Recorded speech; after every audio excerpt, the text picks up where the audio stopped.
This program is rated PG. It contains themes and scenes which may not be suitable for very young audiences. Parental guidance is advised. Be advised that the views and opinions of the hosts and guests do not reflect those of the station.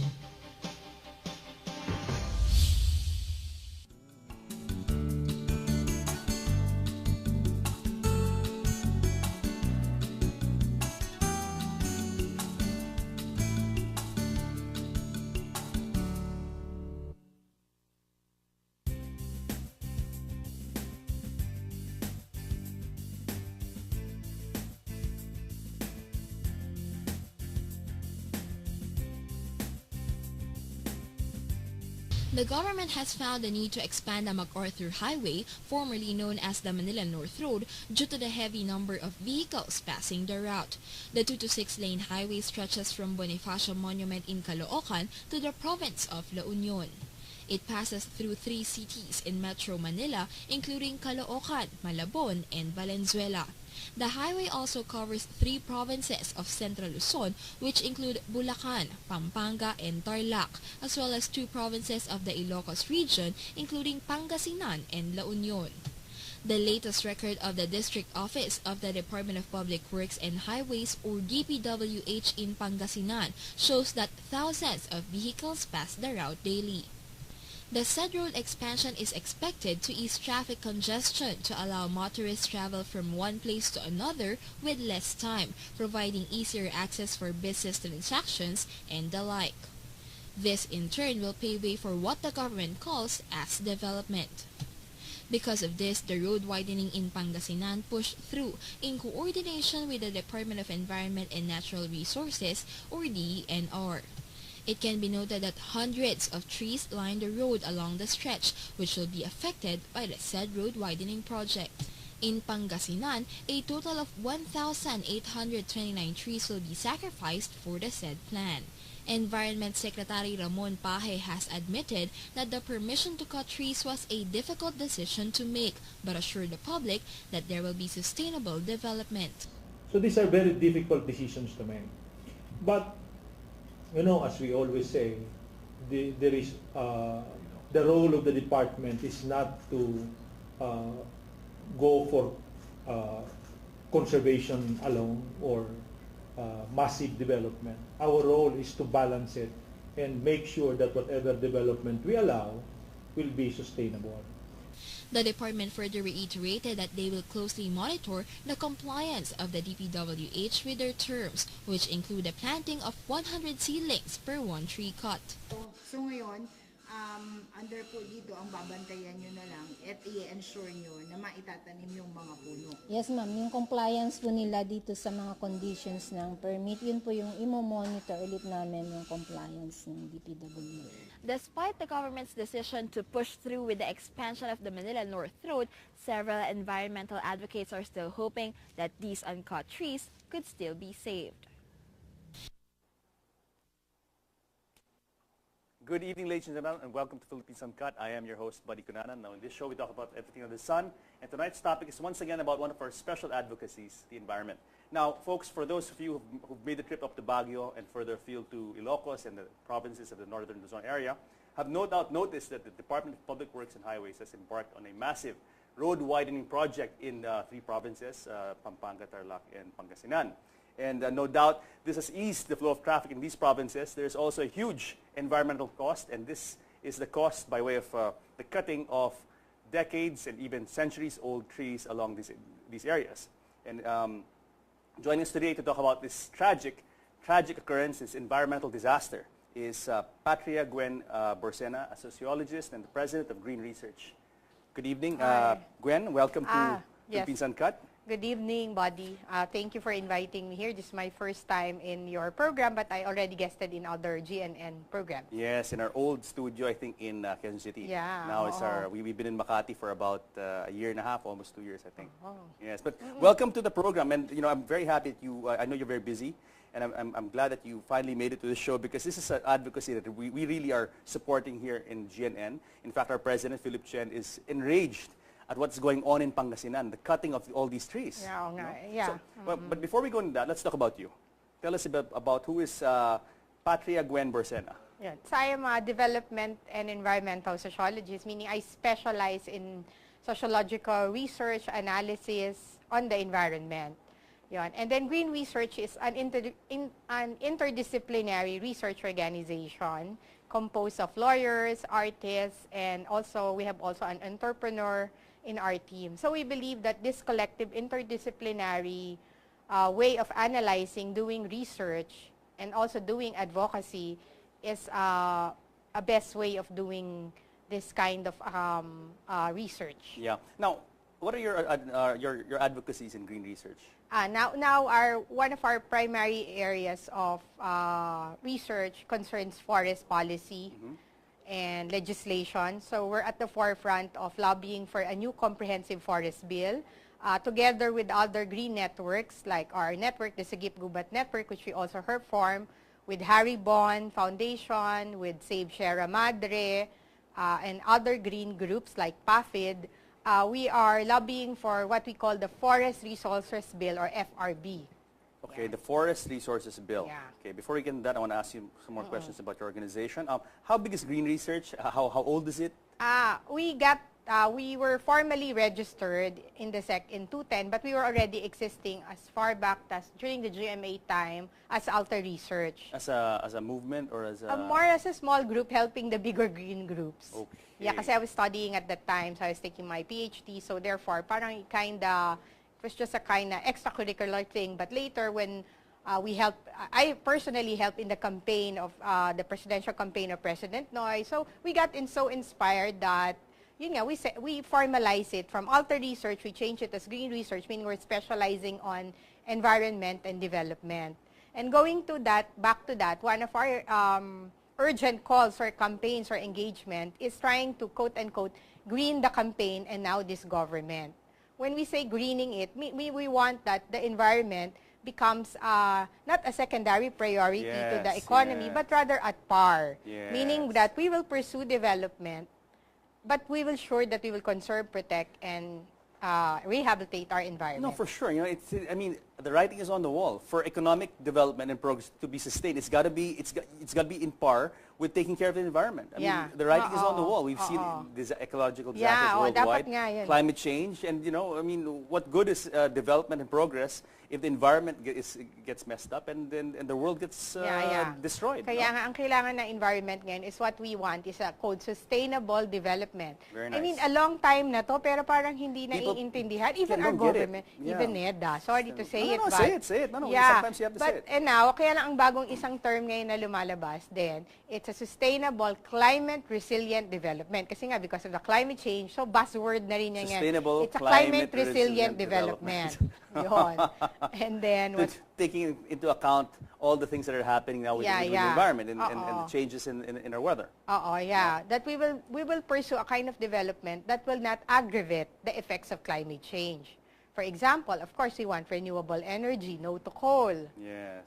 What else? Of course, to extractive large-scale mining, we're not saying that it's a total no, but we rationalize it. Where do we do the mining? Who will do it? How do we do it? Yan. Parang hindi pwedeng bara-bara na lang ngayon kasi talagang we are really in a major environmental crisis. Absolutely. Talaga. I mean, there has to be a paradigm shift. It can't be just progress. It's got to be responsible, environmentally responsible planning and policies. No? It's interesting. You said that you campaigned for President Aquino. Yeah. In 2010, and actually 2009, starting 2009. Yes, you already began the campaign. Now, how do you view this administration? Is this administration environment friendly? Are its policies ecologically friendly? Because going back to his last State of the Nation address, I mean, I'm a very strong pro-environment, pro-ecology guy and supporter, and I was a bit disappointed that his State of the Nation address last time had so little reference to renewable energy, for instance. It even mentioned coal, that the whole world is turning away from. So as a supporter of President Aquino, in the run-up to his presidential campaign, and I can see the yellow ribbons on your earrings. I still believe in reform. Yeah, but how do you view this administration's position? Sige. Before I move into my present analysis of the Aquino government, let me muna start to assert and to remind the viewers that even before the Liberal Party and Akbayan chose then Senator Noy to run the presidential slate, the Greens were among the first one who went up to him and asked him to, Senator, please discern. We want you to be run. a champion Yeah, for the because you know environment. what? We were very grateful that he voted against the Japan-Philippine Economic Partnership, JAPEPA, against the toxic waste. Or recently, di ba, there was Yes. toxic from Japan. So it's really, and other issues about that, it was a lopsided. So we kind of think that, at least there's a chance that if he listens to the right people and there's integrity. And once he's in Yeah. power, then something can be done. Yeah, yeah. So Realistically. and then to give him credit naman during the campaign, modesty aside also, we were able to put in the environment agenda in the Very social good, contract, very di ba? The social contract Very has the environment there that it stated something like we will not something like we will not pursue it for short-term gains. Parang we will not exploit the environment. Yeah. Parang just for short-term gains. Pero Gwen, Yeah. like any candidate, unfortunately, they all have these social contracts with the people. Yeah. When they get the power, I'm going to do this, I won't do this. Unfortunately, when they get the power, even Barack Obama, it's happened to him. Yeah. When they get the power, something else happens. So my question for you now is, being such a pro-environment person, what is Yeah. your view now? I mean, let's say, objectively speaking, of the administration's environment policies and track records so Yeah. far. We're already more than halfway through the term. Yeah, siguro let's say that there are some good things that were set in place especially during the start of his term. Like, as I said, the social contract had the environment. What was the effect of that? Yeah. In the effect of that is that in the Philippine Development Plan, for the first time in the history of the Philippines, in that making of that plan, there was a chapter on the environment. And we Very were, good, very together with the government, we made the name of the chapter, Conservation, You helped Protection, craft the chapter. yeah, Very and good. rehabilitation of the environment. Ang good. code nga namin, CPR. Para kasi nga talagang, survival Resuscitating. mode. Survival Oo, mode, yeah. sure. And what we wanted to tell them was all the other chapters of the Philippine Development Plan should conform to our chapter. Yun, pero yun nga yung question, baka nga hindi. Kaya nagkakagulo ngayon. Okay, so, And then, well and good. moving to the assessment Yeah. he also passed the two very important executive orders, the National Greening Program and the log ban, Yes, which also yes. created the Executive Order number anti-illegal 23. logging. Yeah. Yeah. So those are with the good things. And also the mining. Medyo nabulabog at talagang pinag-isipan kung ano yung dapat na bagong executive order or mining. So at least may konting emphasis, sana. but clearly pero much yun nga yung more- disappointment namin. But clearly, yeah, sorry. I think our major disappointment now Yeah. is with the leadership of the DENR. Yeah. It's not only Ramon Secretary Pahe, but the leadership team. Yes, yes. Really, talaga, I don't know if Secretary would get a chance to listen to this and I hope his so. other, yeah, we were really trying to help him during the start, talking with him, sitting down with him, but gradually, actually, I was one of the last ones who kind of gave up. But the others were already Yeah. calling him to resign, to block him. I mean, I was one of the last Giving him a ones. chance still. Yeah, Yeah. actually, the turning point lang was the cutting of the trees na talaga. Which we're going to get to. That's Yeah, really later. hot topic. Okay. Now, let's talk about first general. Let's talk about the situation in the Philippines because from the data you sent me, quite shocking. And I want to read this for the viewers. It says that the Philippines is the third most vulnerable country to natural hazards by the UN. This is an assessment done by a UN agency, and also the 14th among the most affected countries by adverse impact of climate change. So let's translate these figures, these stats, to something that the audience can understand. What is the situation on the Philippines? Yeah, kitang-kita naman natin ang nangyari simulan na natin sa Undoy. Okay. Yun, makita natin, di ba? Sobrang pagbabaha. Gano'n ba daming noon. Tapos, pero na-compound yun ng flooding palagay ko Yes. ng dams, ng Yung dams, release. and they Oo. release the water. Yeah, and then sumunod doon, ano yung mga bagyong dumagok sa atin, the many storms, the Pablo, even Habagat. So many happened. Yeah, and parang yung nating natural resources, dahil sira na, parang hindi niya na parang konting ulan lang or ulan, parang na siya talaga nagbabaha agad. Ay napaka-severe sa population. Yun. Tapos, napapansin din na ating mga magsasaka, nagbabago na yung klima kasi yung pati yung pagtatanim nila, parang yung init. Tapos, pati sa coastal, may tinatawag na acid, corals. Yeah. Because of the rising acidity Oh, ikaw, of you the dive, water. di ba? No, Ikaw ba? I'm a Oo, diver, yeah, sure. yeah, And it oo, turns yun. yung corals, imbis na red siya, o green, o blue, Oo. ngayon, nabibleach. Oh, yun, Parang yun, that's puti-puti. the term, Ibig coral sabihin, patay bleaching. na. Oo, Patay na siya. yun. Oo, Yes. yun. So, ano pa yung nakikita nating At effects yung problema ng sa climate Pilipinas, change? Oo. very vulnerable tayo because number one, I think, and you can correct me if I'm wrong, we lie in the typhoon belt, number Yeah, one, so oo. more severe storms. Oo. And then coastal tayo. Yeah. We're an archipelago.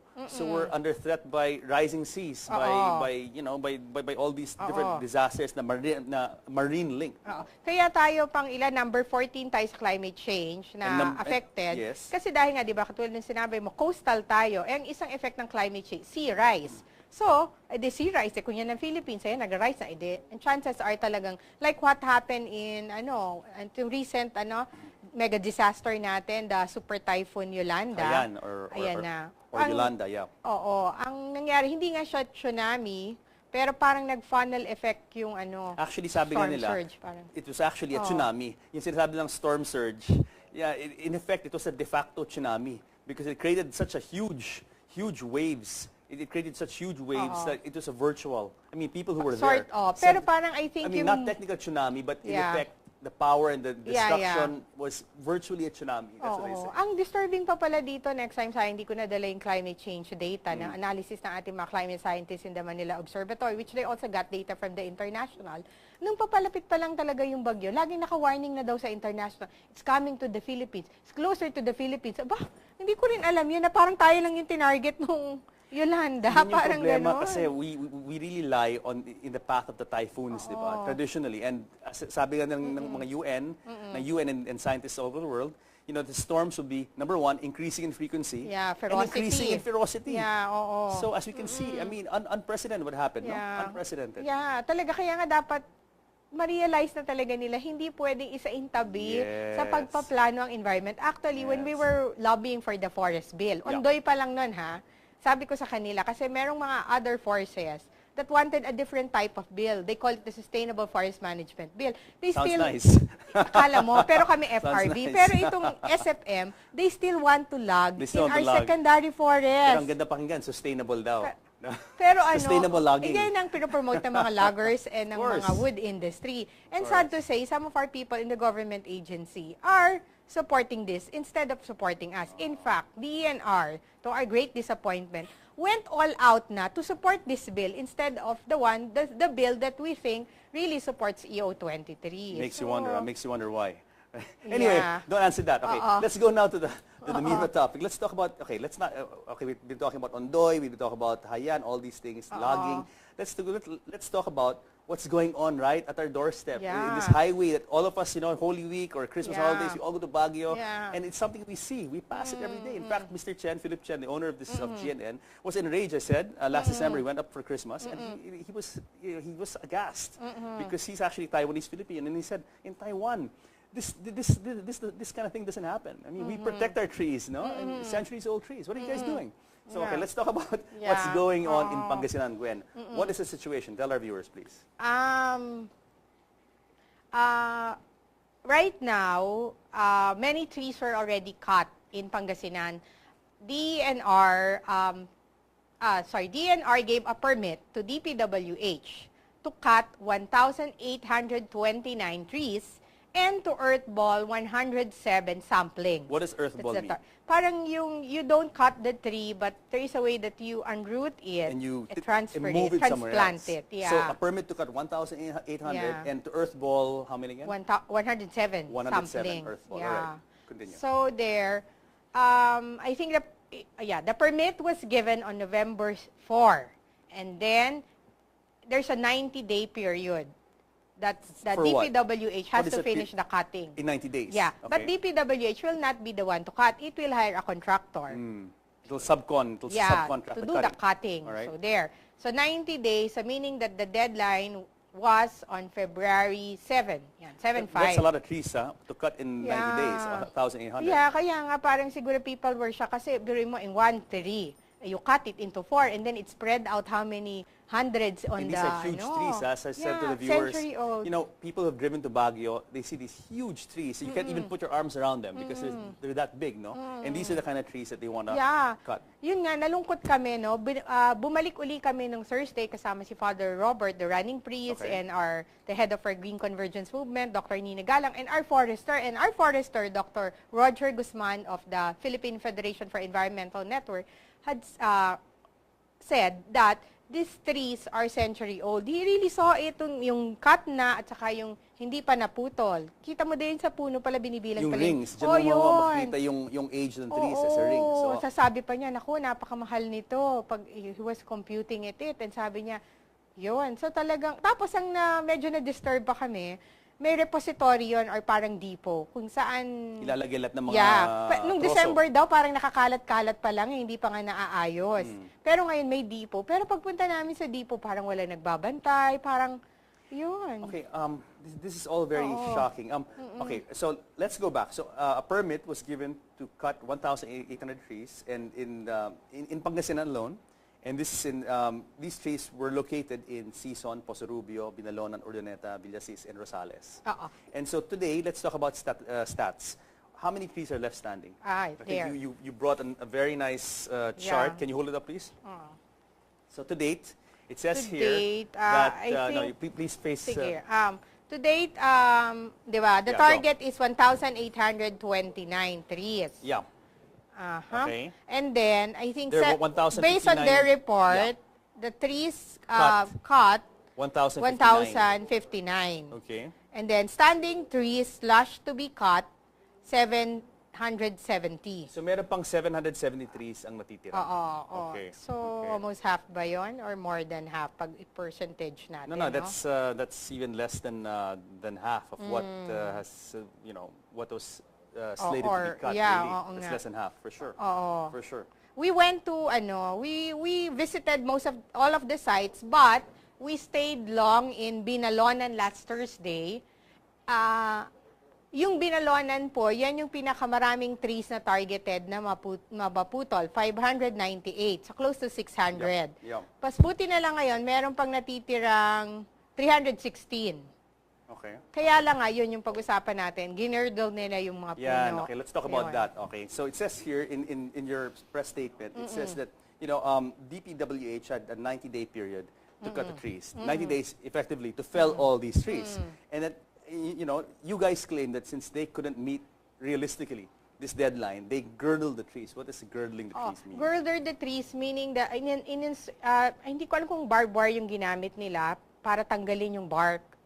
Yung girder meaning garterizing. Parang, kunyari, ito yung puno. So, tatanggalin yung balat. At the lower trunk, Babalatan, hindi naman lahat. basically. Parang mga 5 inches or so, tinanggal nilang Babalatan, ganon. basically, yung puno, 5 inches. I think I have a photo here somewhere. What does that mean when you girdle? Here. Okay, let's hold it This up. is in the, in the newspaper. So maybe you can Ito zoom here. closely. Yeah, yung sayang the colored.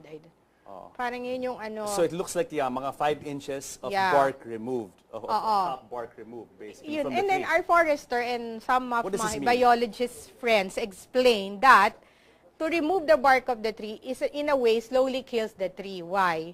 Because, yun nga, di ba yung mga nutrients niya, water, etc., dumadaan dito. Kung kinatme, hindi na makakaakit sa taas. So, effectively, slowly killing the tree. Kaya nga parang di ba, parang medyo... So, ginawa nila to? Sa maraming puno doon, halos lahat na ata nang hindi nila pinutol. Para talagang mamatay na, kusang mamatay na yung Siguro puno. baka palagay ko ang theory ko doon, nahihirapan silang ewan ko kung madali lang talaga magputol, pero siguro kung ako yun, emotionally, after ang dami mo nang naputol na puno, kahit na ba talagang sanay ka magputol, parang nakakapanghina din. At saka, siguro hindi rin nila, sabi ng forester namin, ang hula niya, dahil hindi nila maaabot yung 90-day, Patayin na lang. para makahingi sila ng reason to extend. And by doing so, siguradong patay na yung puno. I mean, by girdling it, kahit hindi mo chinap, pero may way pa pala. Na yan. May way pa pala to heal it. It's still possible to... Yeah. Yun yung to nagawa heal these namin. trees. Nung first day kami, interdisciplinary team kami na pumunta nga dun sa Pangasinan, kasama ko nga si Forester de Guzman, si Dr. Nina Galang, environmental education expert, and then our And lawyer. they're all part of Green Research. These are all your team No, members. Attorney Galang is part of Green Research. Dr. Galang is the head of our broader movement, Green Convergence. Okay. Si Dr. Roger naman is part of another NGO, which is part of the Green Movement. Okay. So we went there. I think there were 6 or 5 of us. Tapos in-inspect nga namin. And then, Father Robert was there. He ran pala. But before he made the symbolic run in Binalonan, we para inspected the trees, and then ang biglang ginawa ni Father Robert, I think it was after the run or before the run, I can't remember na. Biglang naisip niya na tinatanong namin sila, may paraan pa ba para may heal to, magamot ang mga puno, masave to? Biglang sabi ni Father Robert saka ni Dr. Roger, kumuha ng lupa, kumuha ng sako, tapos ito ginawa, ito po. Binalutan lang. Binalutan dito. Parang may band-aid na malaki. Parang nilagyan na malaking band-aid. Anong tawag doon? Cerviculture or tree surgery. Gwen, hold that thought because we have to pause for a break. Guys, more of Saving Pangasinan's Trees when Philippines Uncut returns. We gotta pause for a break.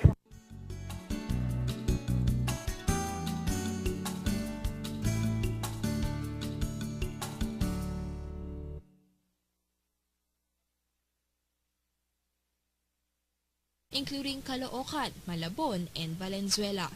The highway also covers 3 provinces of Central Luzon, which include Bulacan, Pampanga, and Tarlac, as well as 2 provinces of the Ilocos region, including Pangasinan and La Union. The latest record of the District Office of the Department of Public Works and Highways, or DPWH, in Pangasinan shows that thousands of vehicles pass the route daily.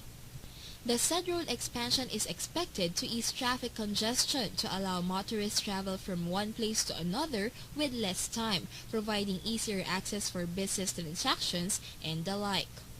This in turn will pave way for what the government calls as development. Because of this, the road widening in Pangasinan pushed through in coordination with the Department of Environment and Natural Resources, or DENR. It can be noted that hundreds of trees line the road along the stretch, which will be affected by the said road widening project. In Pangasinan, a total of 1,829 trees will be sacrificed for the said plan. Environment Secretary Ramon Paje has admitted that the permission to cut trees was a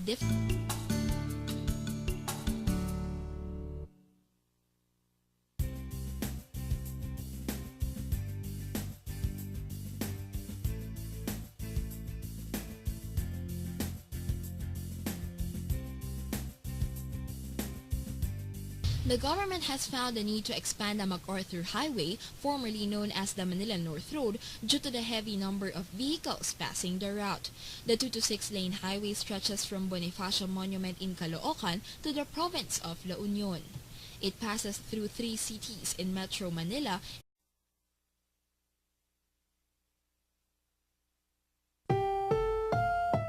This program is rated PG. It contains themes and scenes which may not be suitable for very young audiences. Parental guidance is advised. Be advised that the views and opinions of the hosts and guests do not reflect those of the station.